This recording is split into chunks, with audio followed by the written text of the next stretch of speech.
बेटा डॉक्टर है और दामाद आईपीएस है। दामाद आपके आईपीएस है, बेटा डॉक्टर, मतलब फिर भी आपको किताबें बेचना पड़ता है। विकलांग नहीं हूँ। एक विकलांग भी व्यक्ति मतलब सब कुछ कर सकता है। मैं कर्म कर रही हूँ, अपना प्रकाशन चला रही हूँ। मैं किताबें नहीं बेच रही हूँ जी। मैं शिक्षा फैला रही हूँ, लोगों को शिक्षित कर रही हूँ, लोगों की किताबों से जोड़ रही हूँ। कभी आपके बेटे बोलते हैं कि माँ किताबें मत बेचो जाके, घर पे बैठने क्यों के मना करेंगे? घर पर क्यों बैठूंगी? मैं कोई नन्ही से गुड़िया हूँ कि मैं जो खिलौना कोई खिला दिया मैं मान गई। लिए। दिल्ली के सड़कों पे बिहार की एक महिला जो पिछले 25 सालों से किताबें बेचती है, जिस एज में इनको घर पे बैठ के ऐशो आराम करना चाहिए, इस एज में ये किताबें क्यों बेचती है? माता जी नमस्ते। नमस्ते। क्या नाम हुआ आपका? संजना तिवारी। अच्छा, ये बताइए आप कहाँ के रहने वाली है? मेरा जन्मभूमि बिहार में। जन्मभूमि बिहार है और कर्मभूमि दिल्ली। मंडी हाउस है। अच्छा, मंडी हाउस। मंडी हाउस है। ये बताइए कि दिल्ली में आप कब से रहती है? 30 साल हो गया। 30 साल करीब हो गए दिल्ली में रहते हुए। और कितने सालों से आप किताबें बेचती हैं?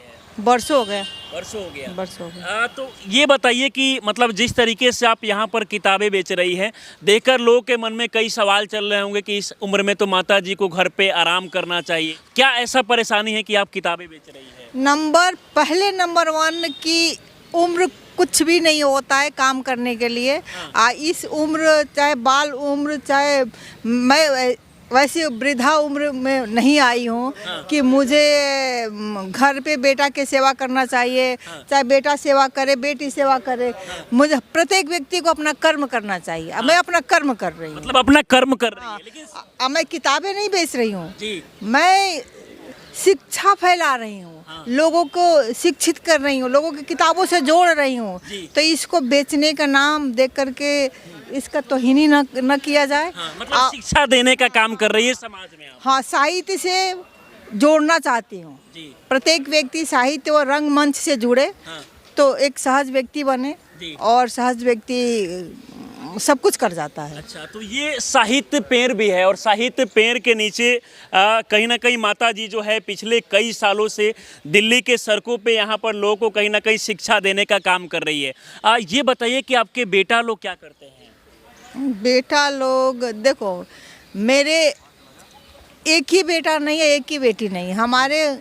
मेरे पास मेरा पूरा मंडी हाउस के बच्चे मेरे ही बच्चे हैं। मतलब यहाँ जितने लोग आते हैं सारे लोग को बच्चे मान चुकी है। सोशल मीडिया पर ये खबर चल रहा है कि आपका बेटा जो है डॉक्टर, दामाद आईपीएस, फिर भी माता जी यहाँ किताबें बेचती है। तो बेटा डॉक्टर है और बेटा आपके डॉक्टर है। हाँ, और बाकी बच्चे जो है कलाकार है, बहुत जाने माने कलाकार है। लाखों लोग उन पे जानते हैं, नौछावर मिलने के लिए इच्छा जताते हैं। और दामाद आईपीएस है। दामाद आपके आईपीएस है, बेटा डॉक्टर, मतलब फिर भी आपको किताबें बेचना पड़ता है। लोग देखकर ये सोच रहे होंगे कि भाई इतना बड़ा आपका बेटा हो गया तो क्या वो लोग आपको जो है हेल्प नहीं करते हैं? अभी हेल्प और ना हेल्प करने के लिए मैं विकलांग नहीं हूँ। एक विकलांग भी व्यक्ति मतलब सब कुछ कर सकता है। मैं कर्म कर रही हूँ, अपना प्रकाशन चला रही हूँ, अपने कर्म में अपने बच्चों के साथ मैं खुश हूँ। तो इससे अलावा तो कुछ भी हो नहीं सकता। यहाँ रहने के बाद ऐसा आपके साथ, मतलब जिस तरीके से बच्चे यहाँ किताब खरीदने के लिए आते हैं तो उनके साथ मिलके कभी ये महसूस नहीं होता है कि आज हमारा बेटा हमारे साथ नहीं है, दामाद हमारे साथ नहीं है? क्यों होगा महसूस? ऐसा क्यों होगा? ऐसा थोड़ी कोई गुनाह थोड़ी, अपना पढ़ाई लिखाई कर रहे हैं, अपना काम कर रहे हैं, मैं भी अपना काम कर रही हूँ। ये बच्चे किताब खरीदते नहीं, हमारे परिवार से जुड़ते हैं। परिवार से जुड़ते हैं। हाँ, मेरा परिवार का सदस्य है। ऐसे बड़ा कोई परिवार मेरा है भी नहीं। क्यों नहीं? मेरा बेटा मेरे साथ है, मेरे रंगकर्मी बच्चे मेरे साथ है, और क्या चाहिए मुझे? अब क्या साथ रहने के मतलब कि मुझे वो खाना खिलाए, मुझे काम करे? तो वो जब यही करेगा तो काम अपना कैसे करेगा? मैं चाहती हूँ कि मैं 100 लोगों को खिलाऊं। मतलब आप चाहती है कि 100 लोगों को खाना? मैं खुद उस लायक बनूं कि मैं खिलाऊं। कहाँ तक पढ़ी लिखी है आप? मैं मास्टर कर चुकी हूँ। अच्छा, मास्टर कर चुकी है। कौन सी में? हिंदी में। हिंदी। कौन कौन सी किताबें हैं आपके पास? साहित्य सारा है, नाटक है, उपन्यास है, कहानियाँ हैं। जिसका कौन सी नहीं, ये पूछोगे कौन किताबें नहीं है यहाँ पे? सारी किताबें नहीं, सारे किताबें। हाँ, कोई एक किताब खत्म हो जाती है। डब्बा यहाँ पे रखा हुआ है और यहाँ पर जो लोग भी आते हैं अपनी मन की बात लिख के जाते हैं। इसमें इसका क्या कुछ है? ये बताइए। इसका एक चिट्ठी है, एक चिट्ठी डालो और एक चिट्ठी निकाल के ले जाओ, बस इतनी है। जो कहीं किसी से अपना बात संकोच बस नहीं कर सकता है तो अपने लिख करके डालो और बताओ, कोई अजनबी लेके जाएगा, वो सुनेगा, कोई और डालेगा, बस यही है। अपना कोई नाम भी मत डालो। मतलब आते हैं यहाँ अपने मन की बातें को लिखकर डब्बा में डाल के चले जाते हैं। ये सब लगाने के पीछे क्या उद्देश्य है? देखो, सारी दुनिया मोबाइल में सीमित होता जा रहा है, तो कुछ तो कागज पे उतरे, कुछ तो लिखे लोग, कुछ मोबाइल से तो दूर हटे लोग। एक भैया है यहाँ पर, इनसे भी हम बात करेंगे। माता जी को देखकर आप क्या कहना चाहेंगे कि जिस उम्र में बाकी महिलाएं घर पे रहती है, घर का काम करती है, ये कहीं ना कहीं समाज से अलग हट के आत्मनिर्भर बन रही है? बिल्कुल आत्मनिर्भर हैं ये, और दूसरी औरतों के लिए भी प्रेरणा स्रोत हैं।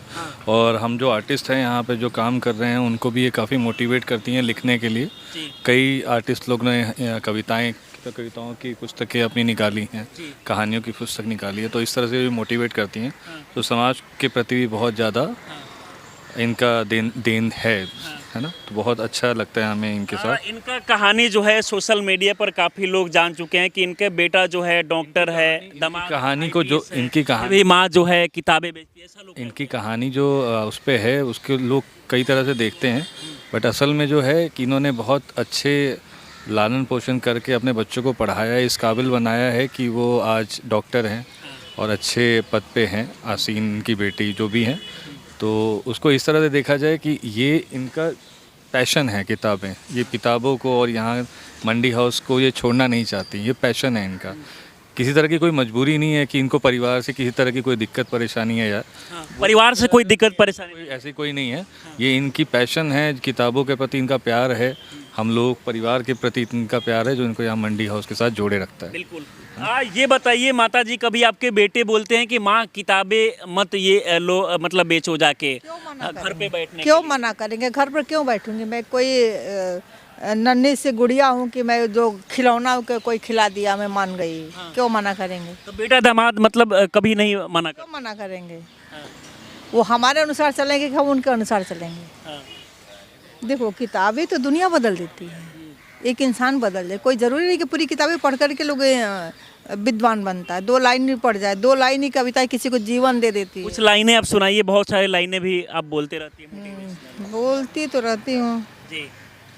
ये कविता है कि मधुर हम बच्चों का संसार, जहाँ किसी से द्वेष नहीं है, तनिक पाप का लेस नहीं है, हृदय हृदय में फैल रहा है केवल निर्मल प्यार, मधुर हम बच्चों का संसार। तो ये तो कभी बहुत चौथी क्लास में पढ़ी थी वो। अच्छा। चलिए, बाकी माता जी हमारे साथ आप जुड़ी, इसके लिए आपको बहुत बहुत धन्यवाद। शुक्रिया।